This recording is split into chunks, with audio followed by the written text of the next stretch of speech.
สัตย์หนักสักเพียงไหนใจยังมั่นคงไม่ลงหายไปเพราะมีพระองค์อยู่ในหัวใจ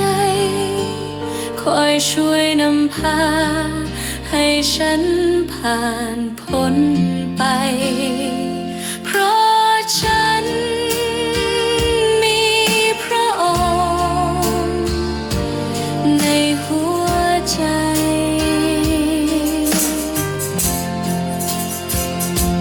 เพราะฉันมีพระองค์ตลอดไปแม้พายุร้ายพัดถาโถมมาใจฉันยังกล้าเดินฝ่าก้าวไปเพราะมีพระองค์ช่วยนำทางให้ฉันเชื่อมั่นใจในความรักของพระองค์แม้ยามมืดมิดหมดสิ้นความหวังทรงเป็นดังแสงส่องนำทางฉันแม้ไม่เห็นแสงจากดวงตะวันแต่ในใจฉันยังเห็นแสงจากพระองค์เพราะฉันมีพระองค์ Yes ในหัวใจ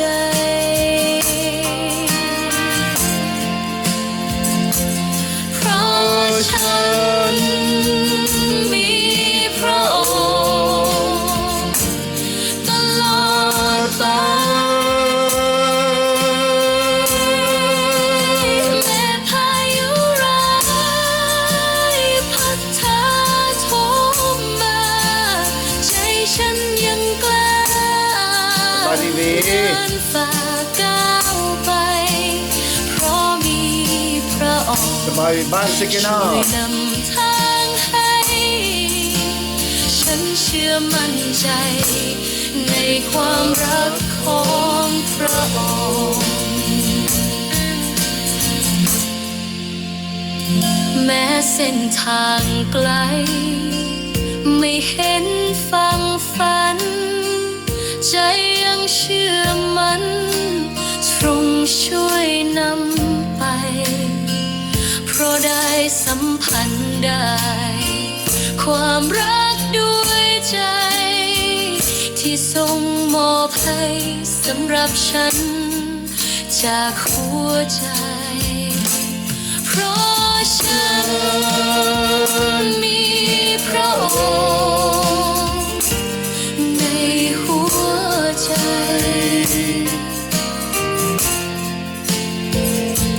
เพราะฉันมีพระองค์ตลอดไปแม้พายุร้ายพัดถาโถมมาใจฉันยังกล้าเดินฝ่าก้าวไปเพราะมีพระองค์ สบายดีนิ่ง ช่วยนำทางให้ฉันเชื่อมั่นใจในความรักของพระองค์จะข้ามผ่านการทดสอบไปเพราะเชื่อมั่นใจในความรักของพระองค์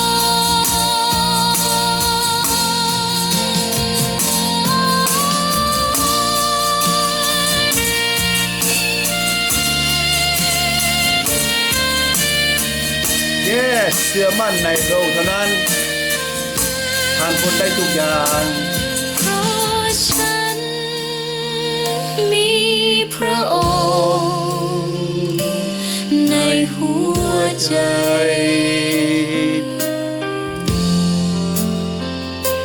เพราะฉันมีพระองค์ตลอดไปแม้พายุร้ายพัดถาโถมมาใจฉันยังกล้าเดินฝ่าก้าวไปเพราะมีพระองค์ช่วยนำทางให้ฉันเชื่อมั่นใจในความรักของพระองค์ฉันเชื่อมั่นใจ Yes ในพระองค์ Yes yes yes yes เชื่อมั่นใจในพระองค์ตลอดไป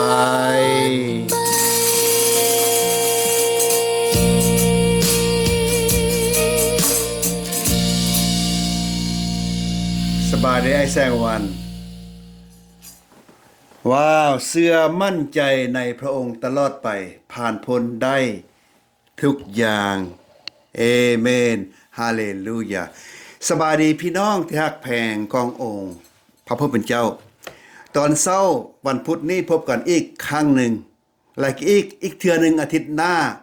ข้าพเจ้าจะพบกับพี่น้องจากนั้นก็จะได้หยุดไว้ชั่วคราวเพราะว่าข้าพเจ้าจะไปเฮ็ดเวียกพระเจ้าอยู่ข้างฝากโลกอีกฝั่งหนึ่งนะว่าพี่น้องคงจะเข้าใจแต่ถ้าพี่น้องคิดว่าโอ้ยอยากส่งเสริมอาจารย์หุ่มพันธ์กับทีมงานไปเฮ็ดเวียกสุดนี้อยู่ในต่างประเทศพี่น้องก็อ้อนวอนเพื่อไปนำหรือส่งปัจจัยไปนำ so if some of you have heart for the foreign mission on mission trip so first thing you pray for me second you send money and third you go with me so that way we can serve together in another area alright this morning so but first of all good morning again I hope you are ready for the Bible study this morning สบายดีอีกเทื่อนึงพี่น้องที่ฮักแพงหวังว่าพี่น้องจะพร้อมแล้วจะศึกษาพระธรรมตอนเช้ามื้อนี้คือพวกเราจะเรียนกันในพระธรรมกิจการบทที่5ข้อ12ถึงข้อ17มื้อนี้เฮามี5ข้อด้วยกันแต่ว่าหวังว่าจะบ่ยากพี่น้องผมก็จะได้อ่านอยู่ในถึงนี้อ่านได้บ่รู้ว่าพี่น้องอ่านได้หรือบ่ถ้าพี่น้องใช้ทีวีใหญ่ก็จะอ่านได้ถ้าพี่น้องใช้iPhone อ่านบ่ได้มันน้อยโพด but first pray with me will you Father God I am your servant talking to your people this morning we try to understand and apply your word to our life Father help me to speak your word help your audience to realize and apply whatever they will hear from my lips this morning. I commit this service into your hand, and I pray this prayer in the name of your Son, Jesus Christ. Amen. All right? So let me read loud for you. ข้าพเจ้าจะอ่านภาษาลาวไว้ดังนี้ มีหมายสำคัญและการอัศจรรย์หลายอย่างเกิดขึ้นด้วยมือของพวกอัครสาวกพี่น้องสังเกตว่าอัครสาวกข้าพเจ้าเฮ็ดตรงสีแดงไว้ในท่ามกลางพลเมืองพวกสาวกทั้งหมดพี่น้องเห็นบ่สีแดงทำมิตว่าอัครสาวกตอนนี้พวกสาวกทั้งหมดได้พร้อมกันอยู่ในระเบียง The apostle performed many signs or miracle and wonder among the people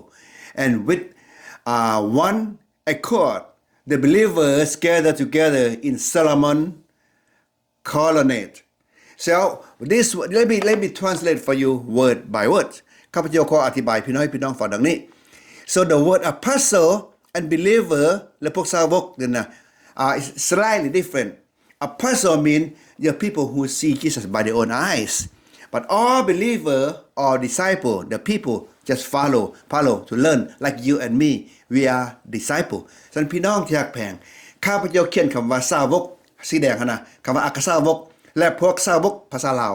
ดังนั้นมีความแตกต่างกันนิดนึงก็คือว่าอัครสาวกแม่นผู้ที่ได้เห็นพระเยซูด้วยตาคือ12คนรวม13คนทางอาจารย์โปโลและพวกสาวกก็คือพวกเฮาทั้งหมดนี่แหละจึงฮ้องว่าสาวกพี่น้องที่ฮักแพงอันนั้นเป็นข้อที่ so the interpretation of verse 12 แปลข้อ12ว่าดังนี้ well if you can read English it would be nice you know because I translate over there I hope you can read ข้าพเจ้าถ้าพี่น้องอ่านภาษาอังกฤษได้พี่น้องข้าพเจ้าอ่านอยู่หั่นเลยครับเพราะว่าข้าพเจ้าแปลให้เรียบร้อยนะอธิบายข้อ12เรียบร้อยแต่ว่าข้าพเจ้าจะขอเว้าภาษาลาวดังนี้พระเจ้าได้บันดาลให้พวกสาวกพวกอัครสาวกมีอำนาจในการแสดงอัศจรรย์ปิ้นปัวพญาติการอัศจรรย์นั้นบ่แม่นของพวกสาวกแต่ได้แสดงผ่านมือของพวกสาวกอันนั้นแม่นข้อ12และข้อ13มาดังนี้ส่วนคนอื่นๆนั้นบ่มีไผกล้าเข้ามาติดพันอยู่นำแต่พลเมืองสรรเสริญย่องยออยู่ไกลตอนนี้อยู่ไกลว่าตอนนี้ให้เราเข้าใจว่าเป็นยังเขาเจ้าจึงบ่กล้าเข้ามาอยู่ใกล้พวกอัครสาวกในขณะที่พวกเขาเจ้าอยู่ระเบียงของโซโลมอนเพราะว่าความนับถืออันใหญ่เขาเจ้านับถือว่าพวกอัครสาวกนี่เหตุการณ์อัศจรรย์ได้ปานนี้บ่กล้าเข้าไปอยู่ใกล้เพิ่นคนธรรมดาบ่สามารถเข้าไปในโคโลเนสบ่กล้าสามารถเข้าไปในระเบียงอันของโซโลมอนได้ว่าละนี้แต่พวกเขาได้สรรเสริญพระเจ้าอยู่ทางไกลสบายดีไอ้จอนแก้วมณีข้อนี้สำคัญนี่พี่น้องข้อ13นี้ถ้าเฮาฟังบ่คักเฮาเป็นยังจริงเขาว่าคนอื่นบ่กล้าเข้ามาใกล้ติดพันกับพวกสาวกเพราะว่าเขาเจ้านับถือพวกอัครสาวกเป็นผู้มีฤทธิ์มีอำนาจอยู่ใกล้กับพระเจ้าจึงบ่กล้าเข้ามาใกล้แต่ว่าเข้าพากันสรรเสริญพระเจ้าอยู่ห่างไกลอันนั้นเป็นข้อ13และข้อ14เบิ่งพี่น้องข้อ14เรื่องข้อ14นี่นะข้อ14และมีชายและหญิงจำนวนหลวงหลายที่ได้เชื่อพระเจ้านะเพิ่มเติมขึ้นอีกหลายกว่าเก่า so that yet more and more believers were brought to the Lord large number and both men and women so พี่น้องอยากแผ่นข้าพเจ้าใส่สีแดงว่าคนจำนวนหลวงหลายได้เชื่อพระเจ้าหลังจากเขาเจ้าได้เห็นการอัศจรรย์ฉะนั้นข้อ14ข้าพเจ้าแปลว่าเขาพากันเชื่อพระเจ้าเพราะเขาเห็นการอัศจรรย์ so they believe because they see the miracle of disciple perform สบายดีท่านอาจารย์แสงดาวสบายดีอาจารย์บ่ทันนอนเนาะอาจารย์ตอนนี้พวกเขากำลังศึกษากันอยู่ในกิจการบทที่5ถึงข้อ14แล้วในเวลานี้ข้อ14ได้บอกว่ามีคนจำนวนล่วงลายเข้ามาเพิ่มมาเป็นผู้เชื่อเพราะว่าเหตุผลที่เข้ามาเชื่อเพราะว่าเขาเห็นการอัศจรรย์ที่พวกอัครสาวกได้เฮ็ดว้าวถ้าพวกเขาเฮ็ดการอัศจรรย์ได้แบบนี้คือจะดีพี่น้องแต่ว่าหลายเที่ยพระเจ้าก็บ่ได้ให้พวกเขาประกาศข่าวเพราะฉะนั้นแต่ว่าอยากถามท่านว่าที่ท่านมาเชื่อพระเจ้าในเวลานี้นะท่านก็เชื่อด้วยการเฮ็ดอัศจรรย์นั้นบ่หรือว่าเชื่อแบบใดพี่น้องพวกนี้เข้ามาเชื่อเพราะเขาเห็นการอัศจรรย์ How about you just like people said no money no honey you have heard that right ฉะนั้นมันคือเป็นไปได้พี่น้องถ้าเขาเจ้ามาเชื่อเพราะเขาเจ้าเห็นการอัศจรรย์ฉะนั้นนะแล้วภาษาอังกฤษว่า no money no honey คือว่าว้ยคันถ้าบ่มีเงินแล้วก็บ่เป็น honey แล้วฉันบอกว่าพี่น้องอยากแปลงพวกเฮาบ่อยากเชื่อแบบนั้นบ่อยากเชื่อแบบว่าเห็นการอัศจรรย์แล้วค่อยมาเชื่อหั่นน่ะถ้าบ่มีการอัศจรรย์บ่เชื่ออย่างน้อยถ้าพระองค์บ่แสดงการอัศจรรย์ผู้นั้นก็เศร้าเชื่ออยู่ดีดังนั้นหั่นน่ะการเชื่อพระเจ้าอย่าเชื่อด้วยการอัศจรรย์สบายดีสุบินจะไป1เดือนสุบินจะไป1เดือนตอนนี้นะคิดว่าจะออกโนเวมเบอร์วันที่2และจะกลับคืน December วันที่2ดังนั้นถ้าพี่น้องมีใจอยากซอยอาจารย์หุ่มพันธ์และทีมงานไปเฮ็ดเวียกกับพี่น้องก็เชิญส่งปัจจัยมาและอ้อนวอนเพื่อแล้วก็ไปนำก็ได้เอาละกลับคืนมา5พระคัมภีร์ข้อ15ได้ว่าจนเข้าได้เอาคนเจ็บป่วยใส่บ่อนอนน้อยใหญ่ห้ามออกไปวางไว้ตามถนนหนทางเพื่อคิดว่า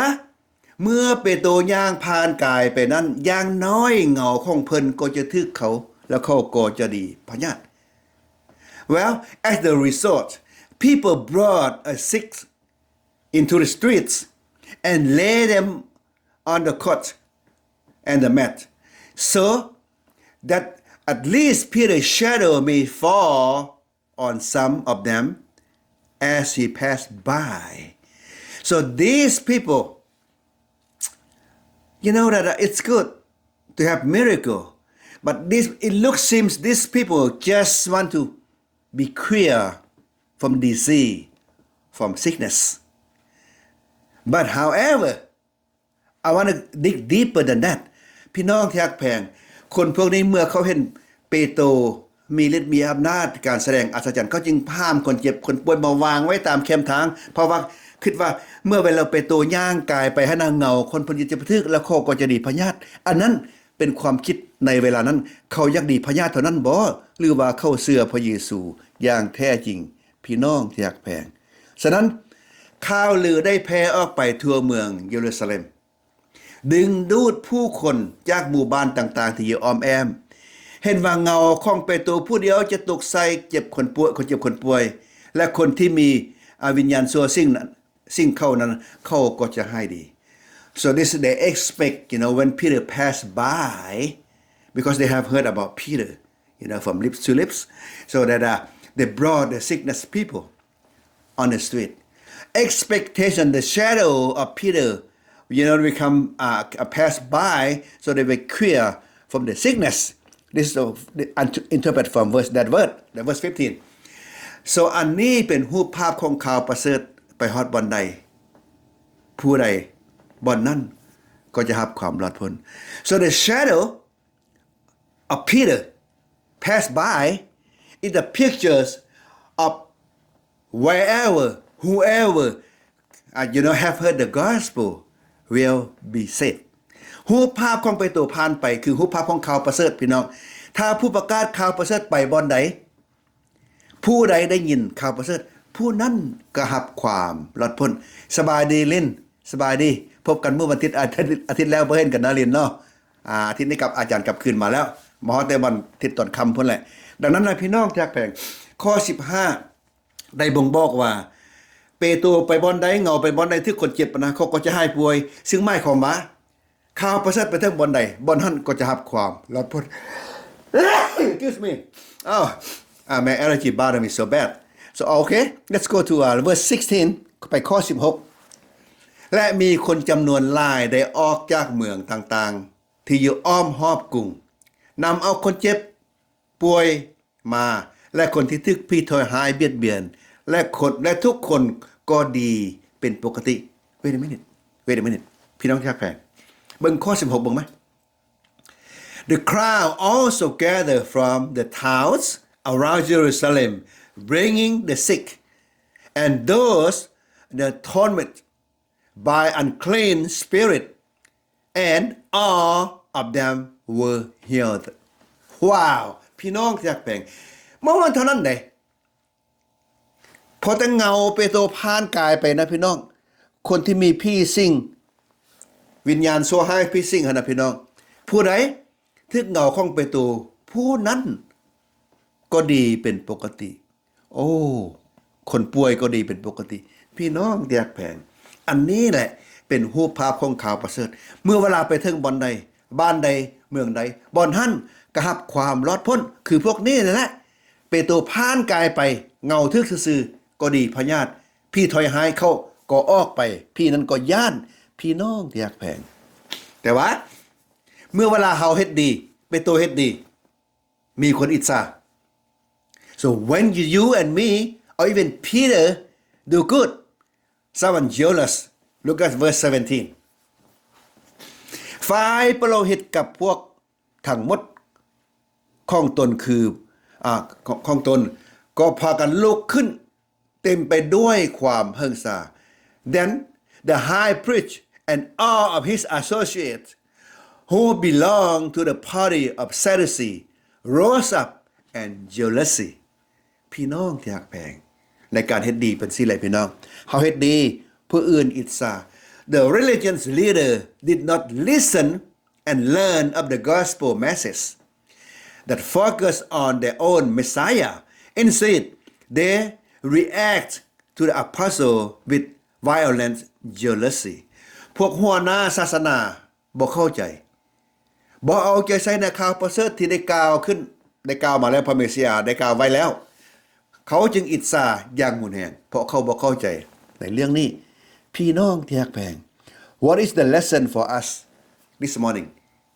บทเรียนพวกเขามีอันใด Well our lesson is number 1 when we do good will be someone jealous อันที่1พี่น้องเขาเห็นตอนเช้ามื้อนี้นะทุกเทื่อที่เฮาเฮ็ดดีเฮาได้ดีผู้อื่นอิจฉานั่นเป็นของธรรมดา Well point number 2 I want to point to you what we learn do not discourage of doing good ดังนั้นนะพี่น้องอย่าเมื่อยล้าในการเฮ็ดดีอย่าเศร้าในการเฮ็ดดีจงเฮ็ดต่อไปอันที่2และอันสุดท้ายพี่น้องที่รักแพงอันสุดท้าย number 3 you and me do not be jealous person let me repeat again you and me not supposed to be jealous person supposed to be happy with happy person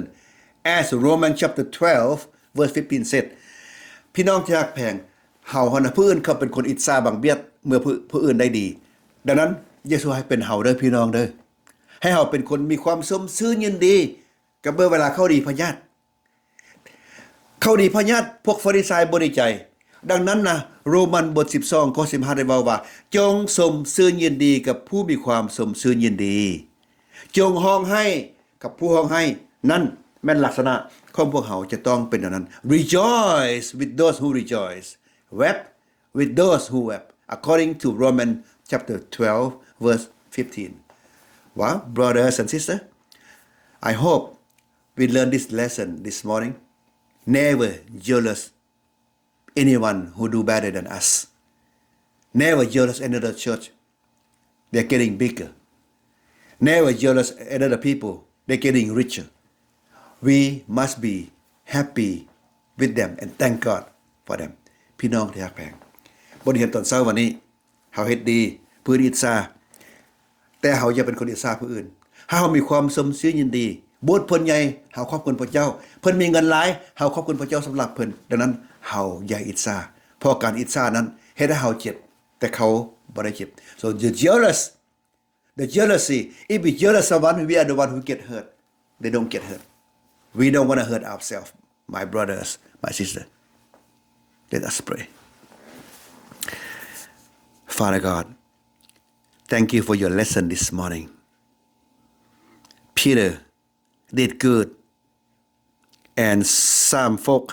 like a Pharisee high priest jealous it come to us this morning Father God we don't want to be a jealous person we want to be happy with the happy people Father forgive us if we jealous someone and help us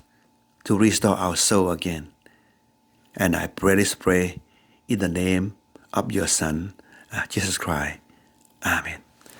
God bless you brother and sister I will see you Sunday back to FLBC and otherwise I will see you one more time next Wednesday God bless you bye bye